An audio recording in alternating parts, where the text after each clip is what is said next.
اذان دے دیں. اللہ اکبر اللہ اکبر اللہ اکبر اللہ اکبر اشہد ان لا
أشهد أن لا إله إلا الله وحده لا شريك له وأشهد أن محمدا عبده ورسوله أما بعد فأعوذ بالله من الشيطان الرجيم بسم الله الرحمن الرحيم الحمد لله رب العالمين الرحمن الرحيم مالك يوم الدين إياك نعبد وإياك نستعين اهدنا الصراط المستقيم صراط الذين أنعمت عليهم غير المغضوب عليهم ولا الضالين.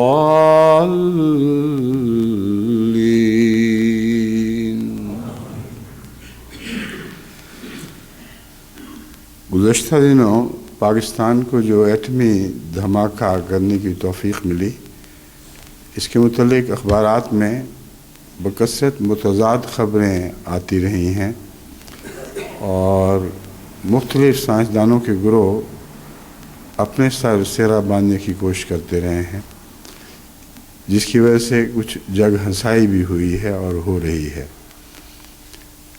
لیکن ایٹمی توانائی کی تاریخ کا آغاز بالکل بھلا دیا گیا ہے، بلکہ اس کے برعکس جماعت احمدیہ پر ملا اور ان کے چیلے چانٹے یہ الزام لگا رہے ہیں کہ جب ایٹمی دھماکہ ہوا تو ایک دھماکہ ربوہ میں بھی ہوا اور وہ سخت مایوسی اور غم و غصے کا دھماکہ تھا. اتنی تکلیف پہنچی اہل ربوہ کو کہ یہ کیا حرکت ہو گئی کہ پاکستان نے ایٹمی توانائی میں اتنی ترقی کر لی ہے. یہ ساری باتیں مولوی کی سرشت میں داخل ہیں. وہ ہمیشہ حقائق کو چھپا کر پلید باتیں کرتا ہے جن کا حقائق سے کوئی دور کا بھی تعلق نہیں ہوتا. اور مولویوں کے روب کے نتیجے میں وہ لوگ جن کو تاریخ یاد رہنی چاہیے تھی وہ بھی یا اس تاریخ سے ناواقف ہو گئے ہیں، ان کا دماغ مولوی کے شور نے بالکل صاف کر دیا ہے، یا موجود تو ہے دماغ میں لیکن ڈر کے مارے بات نہیں کرتے۔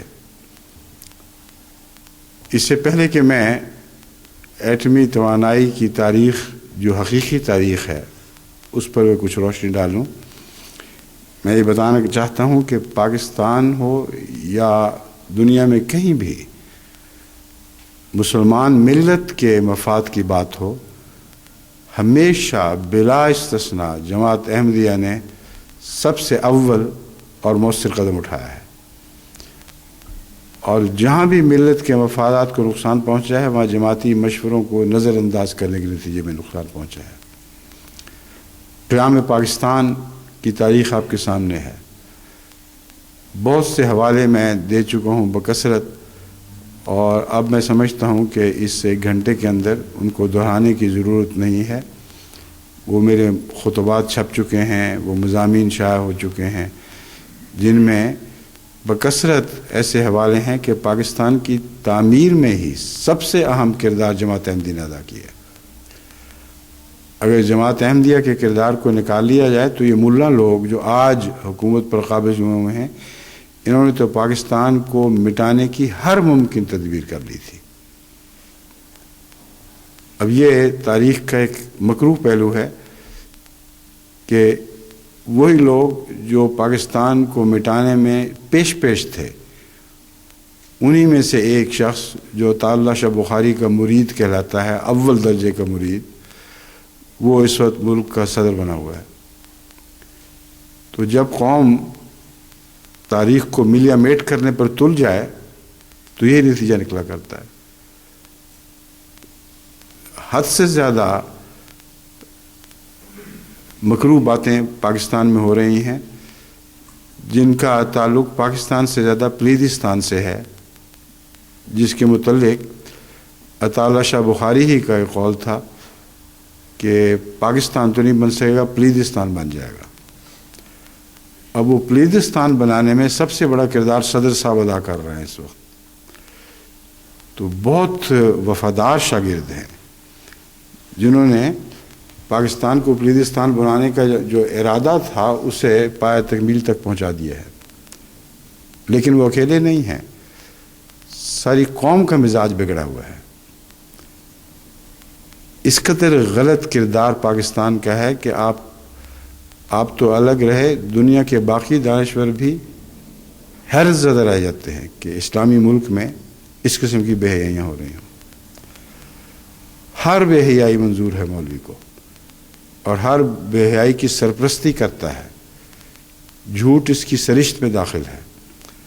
یہ سارا اسلام ہے، صرف جماعت احمدیہ کا نام لینا ایک جرم عظیم ہے۔ یہ نام نہ لیا جائے تو سب کچھ اسلام اور جائز ہے۔ اس مضمون سے تعلق میں بہت باتیں پہلے کھول چکا ہوں، میں اشارتاً صرف باتیں عرض کر رہا ہوں کہ پاکستان کی تاریخ ہو یا کوئی بھی مسلمانوں کے مفاد کی بات ہو، اس میں ہمیشہ اولین کردار جماعت احمدیہ نے ادا کیا ہے۔ کشمیر موومنٹ 1930، 31، 32، 33، 34 تک حضرت مسلم ماؤد نے کشمیر موومنٹ کے اوپر کا آغاز کیا اور اس کے متعلق بکثرت مضامین شائع کیے، تمام ہندوستان کی مسلمانوں کی رائے عامہ کو جگایا اور انہیں سمجھایا کہ تم کشمیر کے معاملات اور کشمیر کے مظلوم مسلمانوں کے معاملات سے بالکل غافل پڑے ہو، اٹھو اور کسی جد و جہد کا آغاز کرو۔ جب یہ آغاز ہوا تو علامہ اقبال ہی نے سب سے پہلا نام مرزا بشیر الدین محمود احمد کا پیش کیا۔ اب یہ بھی تاریخ کے وہ پہلو ہیں جن کے متعلق مستند حوالوں سے ثابت کیا جا سکتا ہے کہ جماعت احمدیہ سے بڑھ کر کشمیر کی آزادی کی مہم چلانے والی اور کوئی جماعت نہیں تھی۔ جہاں تک فلسطین کا تعلق ہے، فلسطین کے متعلق سب سے پہلا تنبیہی مضمون جو شائع کیا ہے وہ حضرت خلیفۃ المسیح ثانی نے فرمایا. آپ ہی نے فلسطینیوں کو متنبہ کیا کہ اپنی زمینیں یہود کے ہاتھوں بیچنے سے باز آ جاؤ. اگر تم نے یہ زمینیں بیچیں تو اب تو ان کو کھڑے ہونے کی جگہ نہیں ہے، وہاں ان کے پاس کچھ بھی نہیں ہے. تمہاری زمینیں خرید کر یہ اپنے کھڑے ہونے کی جگہ بنائیں گے اور پھر اسے پھیلا دیں گے، اور رفتہ رفتہ ان کا دائرہ اثر تمہارے سارے مسلمان ممالک پر جو عرب میں موجود ہیں ان سب پر محیط ہو جائے گا. اور یہ بہت ہی خطرناک حرکت ہے جو تم کر رہے ہو، اس سے توبہ کرو. اس موقع پر اس مضمون کی تائید میں عراق اور فلسطین اور دوسرے اخبارات میں سے بہت سے دانشور ایسے تھے جن کے ایڈیٹر جنہوں نے کھل کے تائیدی مضامین لکھے. کہ اگر کوئی صحیح مشورہ دے رہا ہے تو اس وقت جماعت احمدیہ کے سربراہ مرزا بشیر الدین محمود احمدی ہے جو صحیح مشورہ دے رہا ہے. آپ نے ان کے جذبات کو ابھارنے کے لیے بڑی پرزور تحریریں لکھی، لیکن افسوس ہے کہ ان لوگوں نے اس پر کان نہ دھرے. ایک تحریر کا نمونہ میں آپ کے سامنے رکھتا ہوں. آپ نے لکھا: سوال فلسطین کا نہیں، سوال مدینے کا نہیں، سوال یروشلم کا نہیں، سوال خود مکہ اور مکہ مکرمہ کا ہے، سوال زید اور بکر کا نہیں، سوال محمد رسول اللہ صلی اللہ علیہ وسلم کی عزت کا ہے. دشمن باوجود اپنی مخالفتوں کے اسلام کے مقابلے پر اکٹھا ہو گیا ہے. کیا مسلمان باوجود ہزاروں اتحاد کی وجوہات کے اس موقع پر اکٹھا نہیں ہو سکتا؟ الکفر و ملت واحدہ کا رسالہ جو شائع ہوا ہے، اس کا حوالہ الفضل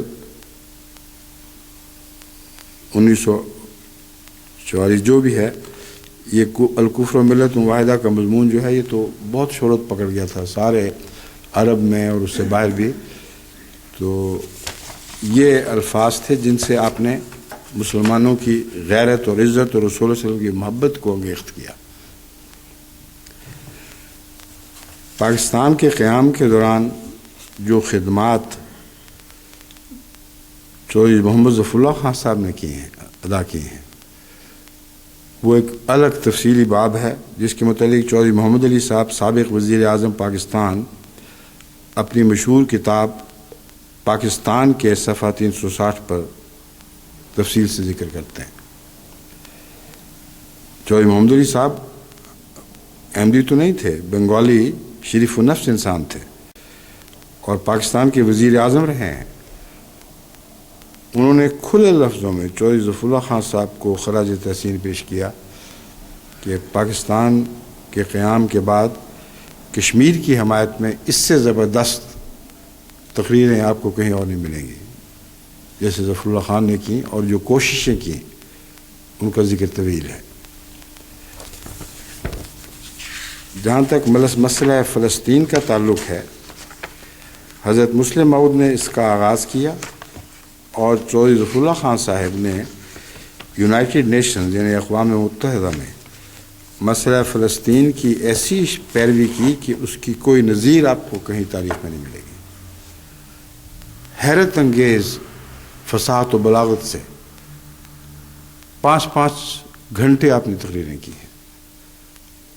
اور ایک ایسا موقع تھا جب کہ امریکہ اور اسرائیل کی جو بننے والا تھا ابھی اسرائیلیوں کی سازش سے تمام انتظامات مکمل ہو چکے تھے کہ یونائٹڈ نیشنز میں جب یہ مسئلہ پیش ہوگا تو بھاری اکثریت فلسطین کے قیام کے حق میں ووٹ دے گی. اس وقت ظفر اللہ خان اٹھے ہیں تقریر کے لیے اور فی البدی ایسی تقریر کی ہے کہ مسلمان جتنے بھی نمائندے تھے وہ جوش سے اٹھتے تھے بار بار، اور بعض روتے ہوئے آپ کے ہاتھوں کو چومتے تھے. ظفر اللہ خان، تم نے اسلام اور فلسطین کی حمایت کا حق ادا کر دیا. اس کے اوپر جو تبصرے چھپے ہیں بعد میں وہ بہت زیادہ ہیں، میں ان کی تفصیل میں نہیں جانا چاہتا. میں صرف اتنا بتا دیتا ہوں کہ امریکہ اور صہیون کی پوری کوششوں کے باوجود اس وقت کے نمائندگان جو یونائٹڈ نیشنز میں موجود تھے ان کی اکثریت توحید ظفر اللہ خان صاحب کے دلائل سے متاثر ہو گئی. اگر اس وقت ووٹ لے لیا جاتا تو فلسطین کے قیام کا ریزولوشن پاس ہونا ناممکن تھا. اس وقت جیسے دجل کی عادت ہے فوری طور پر امریکہ نے دخل دے کر یہ سوال اٹھایا کہ یہ مسئلہ بہت عام ہے, ابھی ووٹ نہیں ہونے چاہیے, کیونکہ ان کو پتہ تھا کہ اگر اسی وقت ووٹ ہو جاتے تو فلسطین کے قیام کا کوئی سوال ہی نہیں پیدا ہوتا تھا. فلسطین میں یہودی حکومت کے قیام کا کوئی سوال ہی پیدا نہیں ہوتا تھا. یہ وقت مانگا اور تمام دنیا کی حکومتوں پر دباؤ ڈالا کہ تم اپنے فلاں فلاں نمائندہ کو جو اس وقت یہود کی حکومت کے قیام کے خلاف ہو چکا ہے حکماً جبراً مجبور کرو کہ وہ اپنا ووٹ فلسطین میں یہود کی حکومت کے قیام کے حق میں دے, اس کے خلاف نہ دے. جب ساری گنتی کر لی اور یقین ہو گیا کہ اب ہر صورت میں یہودی حکومت کے قیام کے حق میں فیصلہ ہوگا, تب کچھ عرصے کے بعد انہوں نے ووٹ لینے کی مہم کا یونائٹڈ نیشنز میں جس کو ڈویژن کال کرتے ہیں, یعنی ووٹ طلب کیے کہ بتاؤ کون کس کے حق میں. اس وقت حال یہ تھا کہ بعض نمائندگان روتے ہوئے ظفر اللہ خان سے کہہ رہے تھے کہ ہمارا کوئی قصور نہیں ہے, ہم ابھی بھی اس بات پر 100% مطمئن ہیں کہ فلسطین پر یہودی حکومت کا قیام جائز نہیں, لیکن اپنی حکومتوں کے ہاتھوں مجبور ہیں.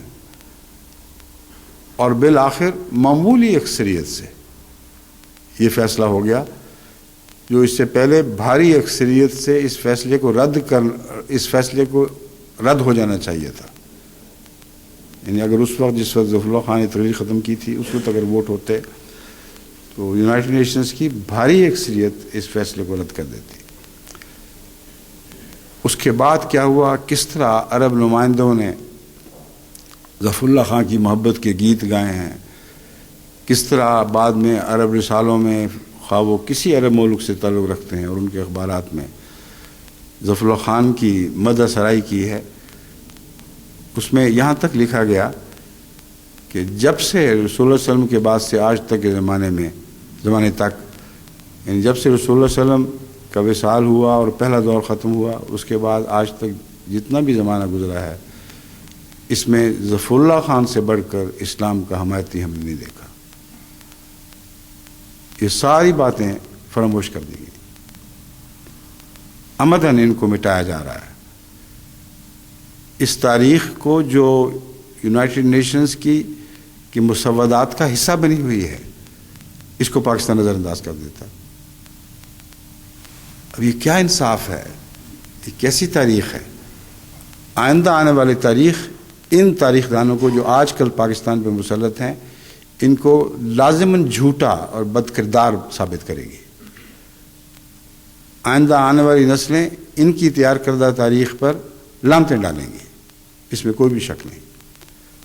لیکن سر دست ان کا پلہ بھاری ہے, جو چاہیں جس چیز کا جو چاہیں نام رکھ لیں, اپنے صحرا کو جنت نشان بتاتے رہیں بے شک, لیکن اس جنت میں جو حرکتیں ہو رہی ہیں وہ اس جنت میں نہیں ہو سکتی جس کا ذکر قرآن کریم میں ملتا ہے, کوئی دور کی بھی نسبت نہیں. اب میں اس مختصر ذکر کے بعد ایٹامک انرجی اور اس کا پس منظر آپ کے سامنے پیش کرتا ہوں. سب سے پہلی بات تو یہ ہے کہ یہ جو سہرا بھٹو صاحب کے سر پہ باندھا جا رہا ہے یہ سراسر جھوٹ ہے. اس کا سہرا اگر کسی پاکستانی سیاستدان کے سر بننا چاہیے تو وہ ایوب خان ہے. جنرل ایوب خان سے ہی ایٹامک انرجی کے کمیشن کا آغاز ہوا ہے. اور عجیب بات ہے کہ گوہر ایوب صاحب خود اپنے باپ کی خدمات کا اعتراف کرتے ہوئے ڈرتے ہیں، کیونکہ 1965 کی جنگ میں جو حالات رونما ہوئے اس کے نتیجے میں جنرل ایوب خان نے یہ فیصلہ پہلا کیا تھا کہ ہمیں لازماً ایٹمی توانائی کی طرف توجہ کرنی ہوگی، ورنہ ہم ہندوستان جیسے مد مقابل کے سامنے مات کھا جائیں گے، اور پھر کوئی بعید نہیں کہ ہندوستان ہمارے ملک پر قابض ہو جائے۔ اس لیے ایک ہی علاج ہے کہ ایٹمی توانائی کو فروغ دیا جائے۔ ایوب خان کی نظر انتخاب جس سائنسدان پر پڑی جس پر آپ کو کامل اعتماد تھا، وہ ڈاکٹر عبدالسلام تھے۔ ڈاکٹر عبدالسلام نے ابتدائی اور بنیادی خدمات سر انجام دینے میں ایسا کردار ادا کیا ہے کہ اگر کوئی مورخ شریف و نفس ہو تو اس کردار کو بھلا نہیں سکتا،